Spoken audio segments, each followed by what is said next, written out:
Hello everyone, my name's Anne Van Loon. I work for Baptist Care SA and their church support team. Welcome to Be Care. This is a course that we've put together for individual Christians, small groups and churches to help them to care for one another in ways that are compassionate and promote belonging and produce well-being in the community. The particular lesson that we're going to be doing today is how Be Care develops community, and the topic for today is Be Care develops a healthy community. So we're going to look at how you know your community, how do you build on what your church is already doing that promotes health, and how do you understand the needs of the people in your community so that you can help them to thrive. So who is in your community? The church community is the body of Christ, and God puts those people into your church and they are connected. They all have a place, a part to play and an activity to do. If we are a body, we know that we can't just sort of dismember ourselves and expect things to function. We only function because we're all connected, and we only function well if we respect the connections between ourselves. As it says in Corinthians 12 verse 22, the eye cannot say to the hand, I don't need you, and the head cannot say to the feet, well, I don't need you. We need each other, and we need every person in our community to be functioning as well as they possibly can. So in order for that to happen, we have to look after the bits and pieces that aren't functioning as well as they should be. Think of it in your own body. If you've got a fracture, you tend it, you care for it until it's healed and working again. And we need to do the same in our community when there are people who are ill and sick, and or for whatever reason relationships are failing. We need to support them until they are well again and can function in the community. If not, we are not functioning well as a community, because we can't function without all the pieces working well together. So everyone has something to offer. The lesser parts are indispensable. I really want to emphasize that in 1 Corinthians 12 verse 22 and 23. If you have a read it again, and I think we often gloss over this part of the verse and just focus on the body being connected. But it says, on the contrary, those parts of the body that seem to be weaker are indispensable. It's not just good for us to have them there. We need those people there for our body to function well. The parts we think are less honourable, we need to treat with special honour. It's so critically important that the person with disability, the person with a mental health condition, the person who is old, the person who may be very young, the person who may have autism, the person who may have any other kind of condition, everyone has a part to play and something to offer the community. And when we can see each other as equal and needing each other, I mean, the little Mr. Potato Head says it all. We can't be all these fragmented little bits of people and expect to work. We all need each other, and we need to care for each other, and we need to enable each other to fulfill the gifts that we have. I know that in my particular church community, some of the people with significant disabilities are the people who just show us so much about celebrating Jesus. They sing with such enthusiasm, and they participate in the life of the church with such great joy that, you know, we have so much to learn, and they offer so much more than we ever can imagine. So I really urge you to look at how you can incorporate them into your church's ministries. So have a look at what your church is already doing, because a lot of what you're already doing will be promoting health. I love this cartoon by Asbo Jesus, and it says, the pastor's at the front door saying, hey, come on in. And the person says, hey, no, you come on out. We need to be out in our community as salt and light and making a difference in the community, making sure the widows that were there in Acts, who were not necessarily part of the church but part of the community, were being cared for by the church. And how are we caring for others in our community? The frail elderly, the person with addiction, the person with mental health issues, the person with disabilities. How are we actually building our church on those things? We're probably doing things already. Many of the things you do would be promoting health. Anything that creates community connection is important. things that reflect God's love, things that demonstrate justice, activities that show us how to practice good stewardship and how to provide compassionate care, and things that facilitate healing. If you have a think through in your church, what are you already doing in those spaces that you can build on so that you're growing what you already do rather than reinventing new things? So what gifts can each individual bring? And it's that lovely little heart, head, hands, which you probably have heard of. It's about matching passions. So what are the things you know about, your head knowledge, or what are the knowledge that you can bring to your particular church ministry? What is the hearts, the passion you have? Where is God saying, look, this really makes me alive when I do this kind of ministry? For example, I could never do the music ministry because I can't play an instrument ever. So it's where your passion is, but also where your skills are. So the hands would be your practical skills and perhaps life experiences and things like that. So we need to do the heart, head, hands when we match passion to various activities within the church. What skills are already in your church? What's already present? What life experiences do people have? Because people who have walked a recovery journey are much better at supporting people who are trying to walk the recovery journey.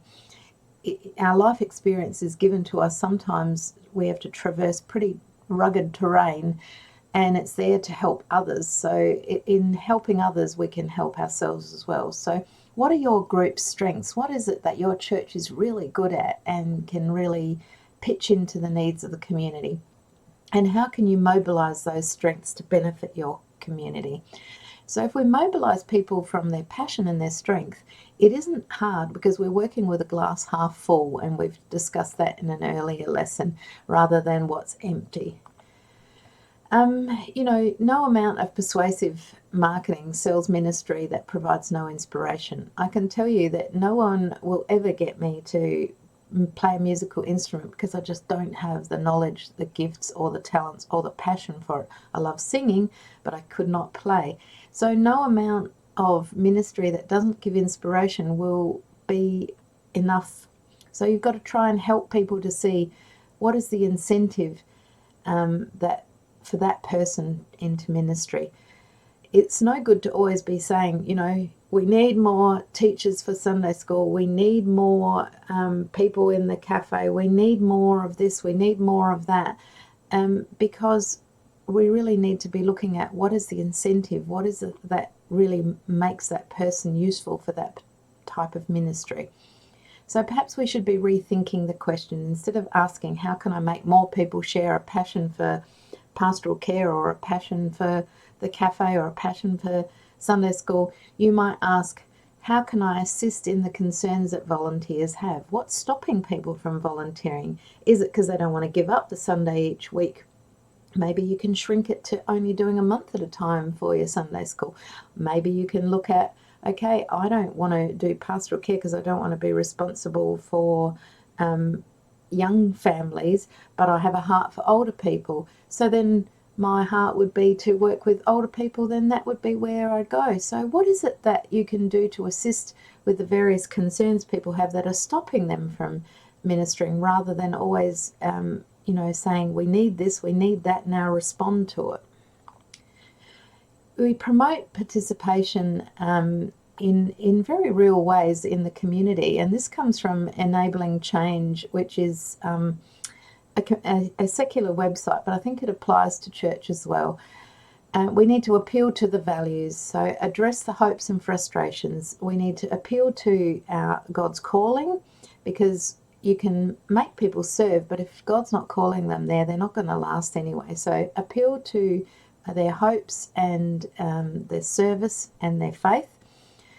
Expand the comfort zone, so make it as easy as possible for them to participate. So when the person address some of those reasons what's holding them back, get them to come and talk to you and say, this is what I'd like to offer and how you can help. And then it really helps to be invited by a passionate, respected, and credible person.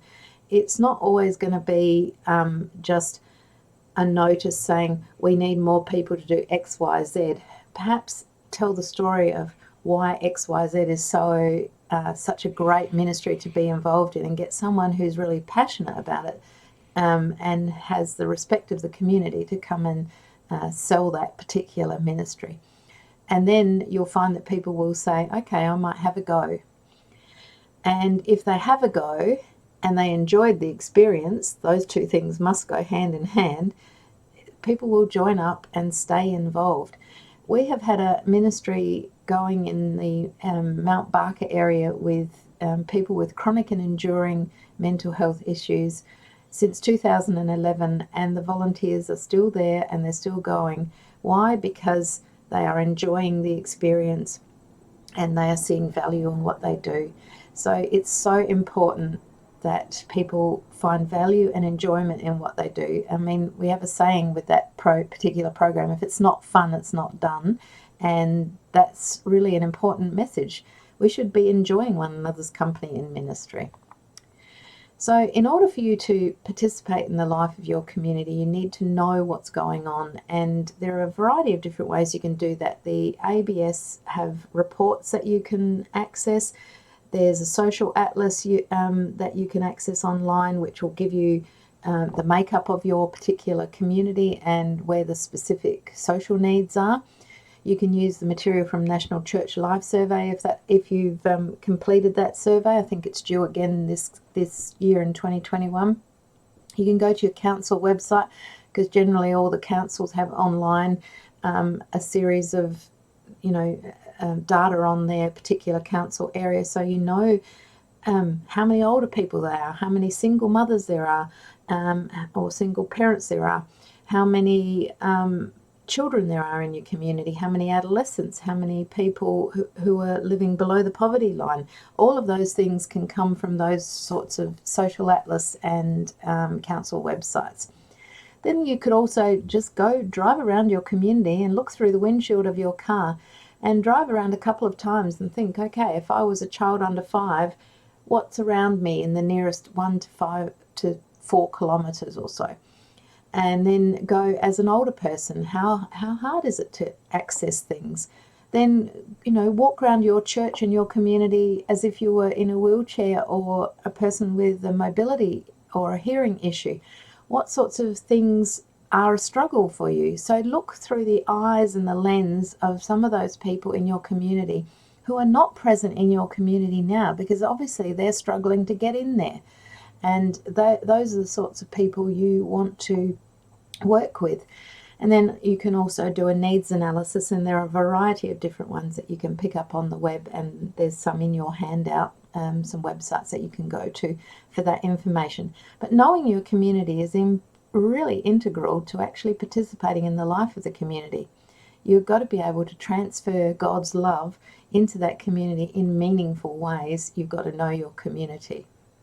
And remember, knowing your community means being in relationship with your community. So you need to bring the data together to plan the right actions. So that Community Needs Analysis Toolkit from Community Centres SA, I've got the link in your handout, is a very useful little toolkit. And it gives 6 steps which are useful for you to think about as a church. Who is using our church or our community centre attached to our church, or the activities of our church? Who's actually using them? Do you know who actually comes? Do you know what their particular issues are and situations? Who's using your cafe? Is it only older people? Is it young mums with children who are looking for somewhere to be? Who lives in your community? As I said, you can find that data out from your council. Who are the underrepresented groups in your church? Who's not here? Because those are the people that you need to be focusing on. And then conducting some local engagement to understand your community's needs. And there are a variety of different ways you can just do asking people, stop by different people in the cafe and find out what their needs are, whether they're just coming to the cafe because they want a cheap meal, or are they coming to your cafe because they are lonely. And then the 5th step is documenting all that feedback from your engagement with your community and from your findings from the various data sources, and bring those results together, and not, you don't necessarily need to put it with figures, but it does help if you can say, well, you know, we were going to focus all our energy on young families, but in fact 40% of our community is over 65 and there are very high levels of loneliness, and they're the people coming to our cafe. Perhaps you need to be looking at how you can minister and grow your loving care for that part of the community. Or alternatively, you may find that there are many people in your community with mental health issues that are not present. How can you help them? So the variety of different ways of doing it, but when you know your community, it's much easier to target your health and pastoral care ministry. So to finish up with, I'd like you to look up some of these verses and note how the community's needs were met and what you can learn from those verses, because it's important to recognize that if you are bringing together a variety of different people in various activities, we need to understand what it is that Scripture says these various people are looking for as well. So God bless you as you grapple with how you will add a health focus to your pastoral care ministry.